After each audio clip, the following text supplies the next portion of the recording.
morning, good morning, good morning. Um, Hope everyone is doing well. It's been a minute since I've done a video. Well, not that long. It's been a minute since I've done a video on the whatever progression I have of my hidradenitis, which there is really no progression on it. It's everything is pretty much still the same.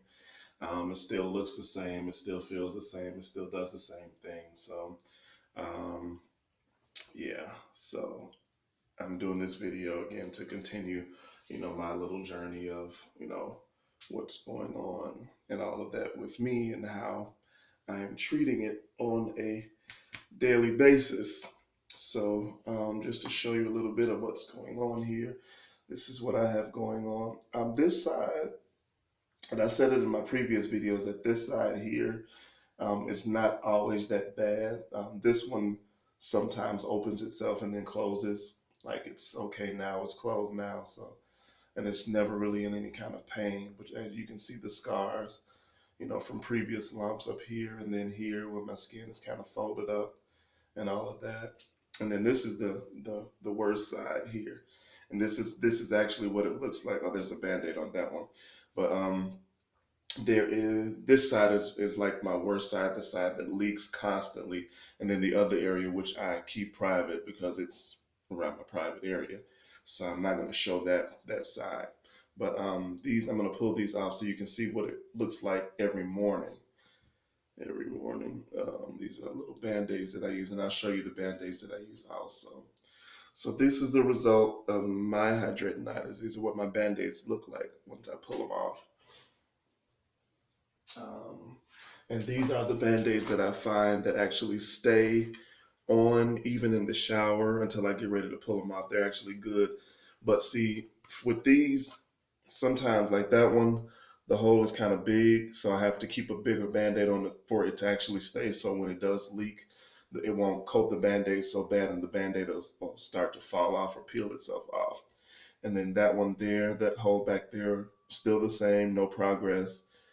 Still leaks every day. And then this one here, this big lump here, the holes are like on this side. I don't know how. Let me see. Turn my other light on. That's probably not going to do much of anything.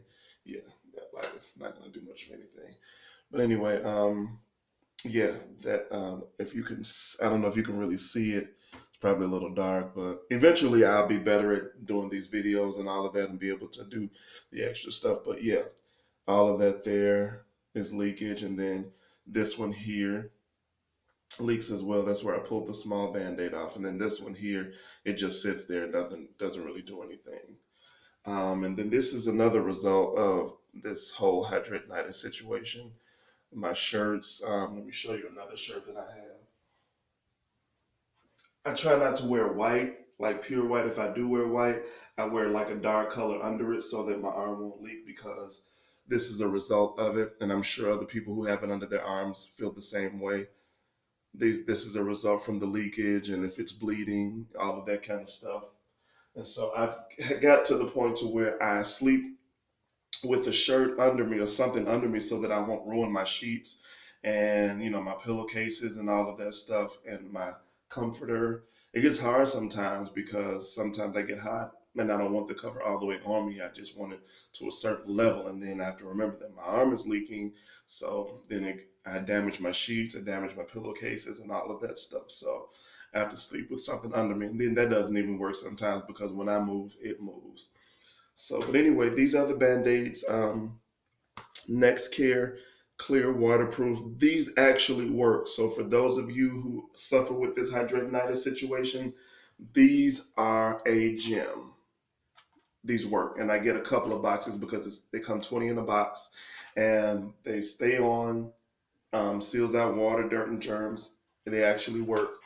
So if you have, I don't know how big, a lot of people, how bad a lot of other people's hidradenitis is, but for mine, these particular band-aids do work.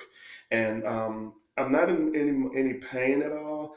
It's just the pain only comes when you actually keep your arms down.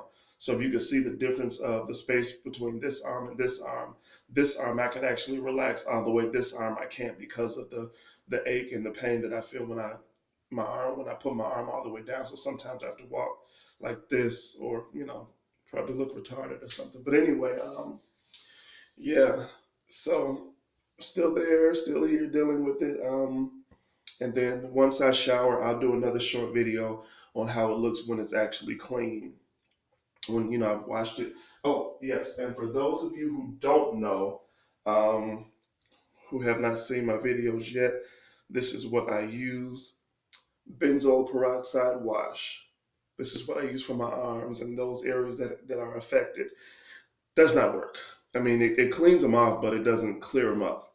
And then where's the other stuff? And then this is the benzoyl peroxide gel that I use, and this is all prescripted from my dermatologist where I live. So I do see a dermatologist for mine. They want me to do surgery, but I don't like being cut on. So I refuse to do that. So I'm trying some other alternatives, like maybe changing my diet, incorporating a vegan lifestyle into my everyday life, and seeing how that works. That actually may work for me because my skin has always been so sensitive. Also, I take some pills called minocycline as well that are also prescribed as well. So I'm gonna jump in the shower and then I'm gonna come back and do a short video just so you can see how it looks when it's actually clean and when it's clear. So you see what everything looks like up close.